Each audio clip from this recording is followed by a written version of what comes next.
Hey everyone, it's Mrs. Brodowski, and I'm here to do a quick lesson on MLA formatting.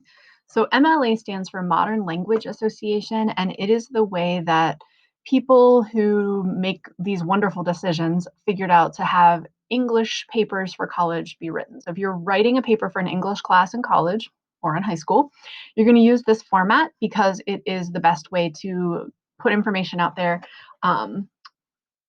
for your professors to understand it. So, hide some of this stuff here. I'm going to hide myself. You have this MLA student checklist shared with you. And if you scroll down to the bottom, you'll actually have a checklist. And we're going to work our way through this using this paper over here. It is a leadership essay that a student wrote that I took their name off of, and we're just going to use it to help you out.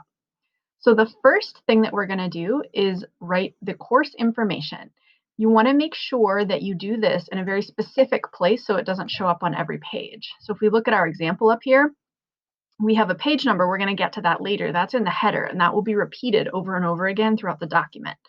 What we want to make sure we do is write this part in our essay, right? So we're going to come over here and hit enter.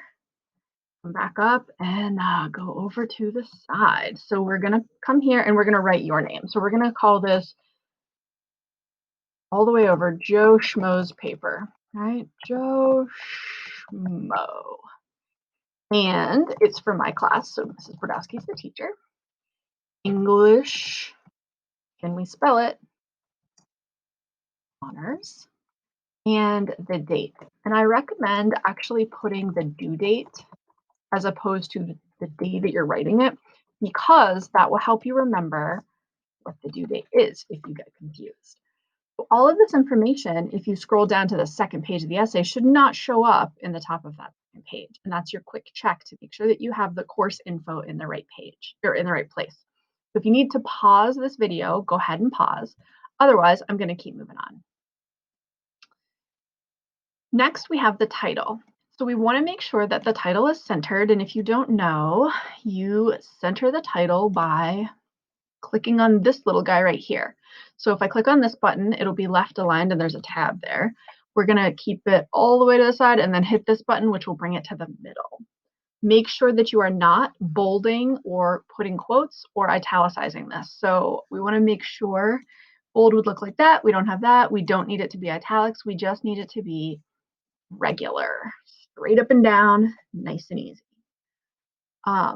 The third thing we're going to do is to make sure that we indent each paragraph. So this person did a lovely job, but one thing that I see a lot is students hitting the space bar a bunch of times, and we want to avoid that. The key that we want to hit is the tab key, and we want to do that for each of our paragraphs. 1, 2, 3, 4, 5. This is a 5-paragraph essay. There should be easy to see 5 tabs. If you're having trouble getting it to work, you might need to go to the end of the last line and hit enter and then tab. That might help. But make sure that you do not have a big giant space. What you don't want is something like this. We don't want this extra space in here. It takes up room, it gets confusing, and it's not proper formatting. So make sure that each of your paragraphs are right up next to each other. And again, pause the video at any point if you need to go back or you need more time. So we're moving on to the fourth thing that we need to do, and this is my favorite. This is Times New Roman 12-point font, and then we'll do double spacing. So if you see up here, I can tell immediately by looking at a paper and not reading it if a student did the MLA formatting, because the font is all going to be the same size and everything is going to be double spaced with no big spaces in it. The reason that this is important is because if Joe Schmo wrote his paper with, let's try like a 14-point font, his 5-paragraph essay is going to take up more pages. And if you are a student and you want the professor's attention and everybody gets the same amount of attention, your challenge is to fit your work into the right size of paper at the right font. So we're going to make everything, we're going to hit Control A, and that will highlight the entire thing, and we'll make it 12 points. Also, different fonts, you can see Arial here is a little bit more spread out than Times New Roman. So this student's paper might be 3 pages in Arial font, But if we click it to Times New Roman, still 3 pages. Sometimes that will actually shift. So now I can tell that this person has attempted to do, I'm going to fix this just because it's annoying me. There we go. Whew, fix that too. Now I can tell that this person has done Times New Roman 12-point font. Now we need to double space. So going back to our checklist, we make sure that we don't have bolds, underlines, and italics again in the title or in other parts. I do have italicized book titles, and that's how you would put the name of the book that we're working on. And then for spacing, everything is double spaced. And so the common mistakes people make is that they have big extra spaces in between paragraphs, like we talked about. And sometimes we get weird spacing, and I'll show you how to fix that if we have a particular button turned on or off. And I'll show you what that looks like in just a second. So again, we're going to click Control A. We're going to highlight everything in the paper, and that goes all the way down to our works cited page, which is way down there. Then we're going to go to the spacing, which is line spacing, and we're going to hit double. So this person already had theirs that way. If it was single, it would look like this. If you printed out a paper for a professor and gave it to them in single space, they wouldn't be able to give you notes in between the lines. So that's actually a really important reason that we use double spacing. Also, we use double spacing just because we're old and our eyes can't read things very easily when they're so smushed together. Sometimes you will see that there will be strange space. It should just be nice and simple like that. But sometimes you're going to see that there's a strange space there, and it might be one of these buttons, add and remove space. So see how things just shifted? I like to click on those. If for some reason I have spaces that I can't account for, it is oftentimes in the same line spacing area, the add or remove the spaces after the paragraphs. So we want to make sure that we're keeping our work together. So number 6 is your header. And this is important if you print out your paper again and if you just are reading it, because this is where we're going to put your page number. And this is probably the most tricky step. So follow the instructions and watch again if you need to. What we're going to do is there's 2 ways. You can click on the header by just double clicking up at the top, and you'll see it says header. You can have options of different first pages or whatnot. Sometimes you don't have a page number on the first page, sometimes you do. The other way to get there, if double clicking isn't working, is to go to Insert, Page Number. And the one that we want to do is the first one. See how it makes your pages 1, 2, 3, and they're all on the right side? That's what we want, because you would staple it on the left side. So we want to be able to see the page number on the right.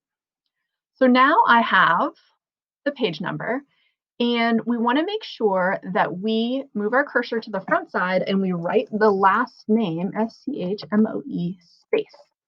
If you pretend like a college professor has 45 papers and nobody stapled them one day and it's windy and they all blow all over the ground, that person could pick up all those papers and put them back in order. This is also really helpful if you're printing to a common printer at college and many people are printing, so you can actually find your own pages and make sure that you have them all.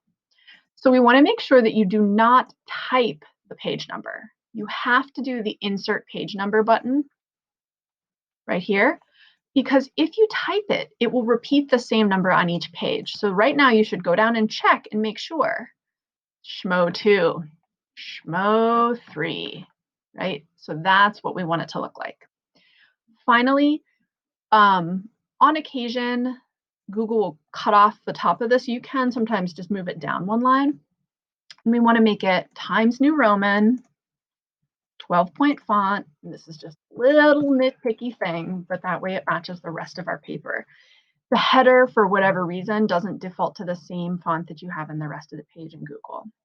So when you're printing, make sure that you have that page number low enough that it doesn't get cut off, and make sure your header is 12-point Times New Roman as well. The final thing, the final check that we want to have is that we have 1-inch margins on every single side of our paper. So top, bottom, and each side. If you mess with the margins, sneaky trick, then you can actually be having less or more space to write on. But English teachers are really good at seeing that a student changed the margins. So to do that, you would go to File, oh, let me remember. I haven't even looked at this one for a while. Oh yeah, file, page format. I think it's page setup. Yeah, it's page setup. It says page format there, but it's page setup.